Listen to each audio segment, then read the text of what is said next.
اچھا جی، یہ ایک بہت ہی مشہور ریس ٹریک ہے جو کہ نیسکار ریسنگ کے لیے استعمال ہوتا ہے۔ نیسکار کیا ہے؟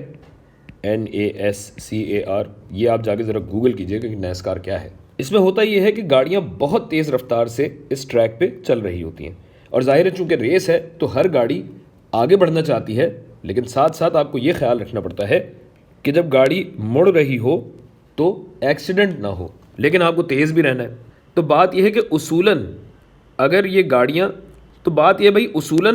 ان گاڑیوں کو کم فاصلہ طے کرنا ہو تو بہت ہی ہلکی سپیڈ پہ انہیں ٹریک کی اندر والی دیوار کے نزدیک ٹرن کرنا چاہیے، جبکہ اگر ریس آپ دیکھیں تو ریس میں یہ نہیں ہوتا۔ ریس میں الٹا گاڑیاں اس طرح باہر کی طرف جانا زیادہ پسند کرتی ہیں۔ اب بات یہ ہے کہ اس میں پسند کا کوئی لینا دینا نہیں ہے، چکر یہ ہے کہ آپ جانتے ہیں کہ یہ جو فورس ہے، یہ فورس کہاں لگ رہی ہوگی؟ قوت ہوگی سینٹر کی طرف، مائل بمرکز سینٹریپیٹل فورس، اور یہ برابر ہوتی ہے ماس ضرب سینٹریپیٹل ایکسلریشن کے، یعنی سرعت مائل بمرکز۔ تو گاڑی کا ماس جو کچھ بھی ہو، بات آ جاتی ہے اس کی سپیڈ اور اس کے ریڈیس پہ، یعنی اس دائرے کے نصف قطر پہ بات آ جاتی ہے۔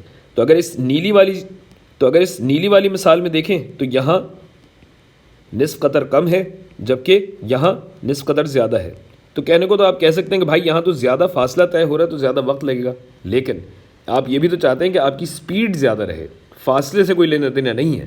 دوسرے یہ کہ آپ یہ بھی چاہیں گے کہ جب آپ مڑ رہے ہوں، جب آپ ٹرن کر رہے ہوں تو یہ فورس اتنی رہے کہ گاڑی یوں کہیں باہر نہ نکل جائے، کوئی ایکسیڈنٹ نہ ہو جائے۔ تو اگر آپ کو ویلوسٹی زیادہ چاہیے تو ویلوسٹی کے اسکوائر کے حساب سے آپ کی فورس بڑھے گی، یعنی زیادہ رفتار اگر ہوگی تو اس سے کہیں زیادہ آپ کو فورس چاہیے ہوگی اس ویلوسٹی کو یا اس سرکولر موشن کو برقرار رکھنے کے لیے۔ تو ایک طریقہ اس فورس کو کم کرنے کا کیا ہے کہ آپ اپنا ریڈیس زیادہ سے زیادہ کر دیں، اور ریڈیس اگر آپ بڑھائیں گے تو اس فورس پہ تھوڑا سا کم ہونے والا ایفیکٹ آئے گا۔ تو اس طرح جب بھی آپ کو ویلوسٹی بڑھانا ہو تو آپ کو اپنا فاصلہ بھی بڑھانا پڑتا ہے، یعنی اپنا دائرہ آپ کو بڑا کرنا پڑتا ہے تاکہ اس دائرے سے آپ کہیں باہر نہ نکل جائیں اور کہیں آپ کا ایکسیڈنٹ نہ ہو جائے۔